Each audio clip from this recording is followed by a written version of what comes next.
Tal vez se me esté escapando algo, pero creo que hoy se habla menos que en otro tiempo de vocación.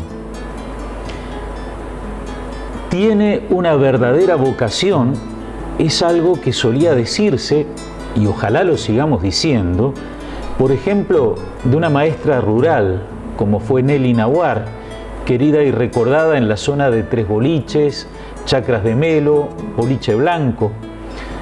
O si vamos muchos años atrás, de médicos como el doctor Felipe Cantera Silvera, con su preocupación por los rancheríos y su obra en Centurión. O sacerdotes entregados como el padre Antonio Petralanda y por supuesto Monseñor Roberto Cáceres, nuestro obispo emérito recientemente fallecido, siempre irradiando el Evangelio, bondadoso y cercano a todos. Vocación significa llamado. ¿De dónde viene ese llamado? Aunque se sienta internamente, viene de una realidad que está fuera, una realidad que invita a salir de uno mismo, que son los otros. Precisamente así se titulaba un libro del doctor Cantera, Hacia los otros, sugiriendo esa actitud de salida al encuentro de los demás, especialmente los necesitados y los descartados, como diría el Papa Francisco. Para un creyente, ese llamado viene en definitiva de Dios mismo. Es la razón por la que estamos en este mundo. Cada uno de nosotros tiene una vocación. Se trata de descubrirla y seguirla, superando obstáculos, renunciando a otros caminos, a otras posibilidades que nos alejarían del llamado. Las lecturas de este domingo hablan de la vocación de tres grandes, el profeta Isaías y los apóstoles Pedro y Pablo. Dios los llama en formas diferentes, pero los tres tienen la misma reacción inicial: sentirse completamente indignos, a enorme distancia del que los llama. Empecemos por ahí.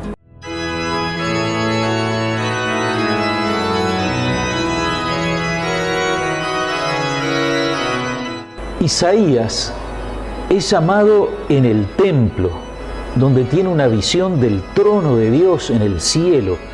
Las orlas del manto de Dios llenan el templo, los serafines cantan, el humo de incienso se expande por todo el espacio disponible. Ante esa visión tremenda y fascinante, Isaías exclama: «¡Ay de mí! Estoy perdido, porque soy un hombre de labios impuros y habito en medio de un pueblo de labios impuros, y mis ojos han visto al Rey, al Señor de los ejércitos».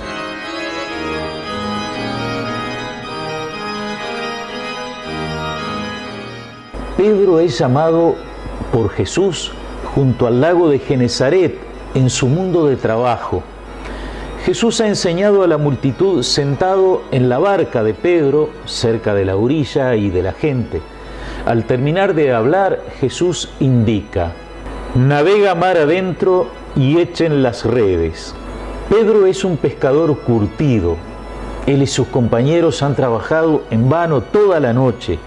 Contra todo lo que le dicta su experiencia, Pedro obedece la palabra de Jesús. «Maestro, hemos trabajado la noche entera y no hemos sacado nada, pero si tú lo dices, echaré las redes». Así se produce la pesca milagrosa.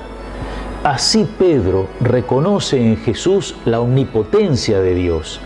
Se repite la experiencia de Isaías, una distancia insuperable entre la realidad divina, la realidad sagrada que Jesús trasluce, y la realidad humana frágil de Pedro, que exclama: «Aléjate de mí, Señor, porque soy un pecador».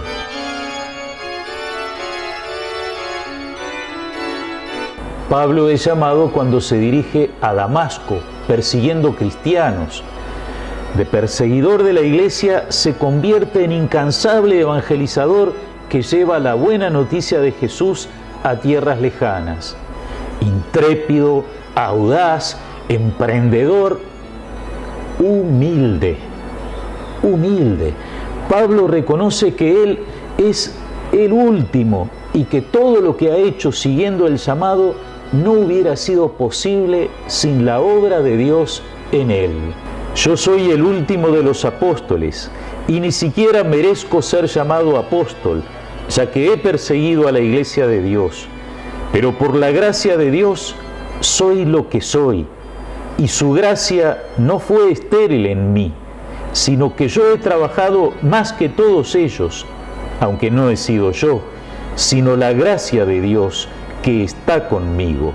Pablo fue perdonado y puso toda su capacidad al servicio del Evangelio, pero recordando siempre su propia fragilidad y encontrando su verdadera fuerza en el amor de Dios. También Isaías y Pedro vivieron la experiencia del perdón, que hizo capaz a cada uno de ellos de responder al llamado y asumir su misión. Los labios de Isaías fueron purificados con una brasa ardiente, mientras uno de los serafines le decía: «Mira, esto ha tocado tus labios, tu culpa ha sido borrada y tu pecado ha sido expiado». Y entonces sí, vino el llamado y la respuesta. Yo oí la voz del Señor que decía: ¿a quién enviaré? ¿Y quién irá por nosotros? Yo respondí: aquí estoy, envíame.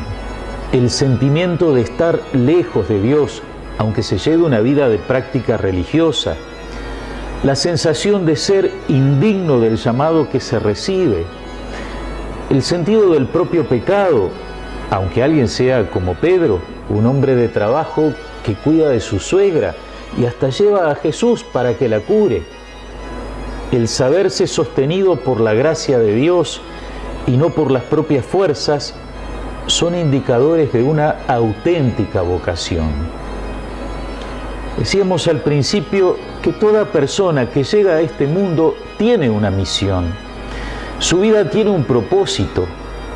No se trata entonces solamente de las grandes misiones que marcan surcos en la historia.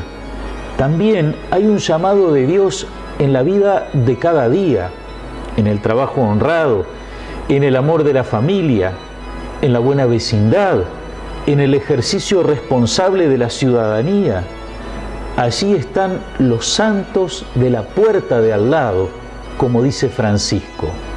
Me gusta ver la santidad en el pueblo de Dios paciente, a los padres que crían con tanto amor a sus hijos, en esos hombres y mujeres que trabajan para llevar el pan a su casa, en los enfermos, en las religiosas ancianas que siguen sonriendo.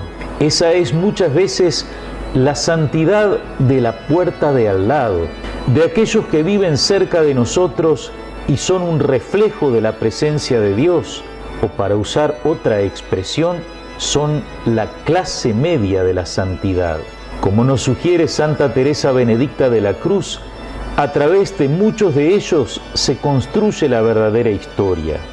Seguramente los acontecimientos decisivos de la historia del mundo fueron esencialmente influenciados por almas sobre las cuales nada dicen los libros de historia.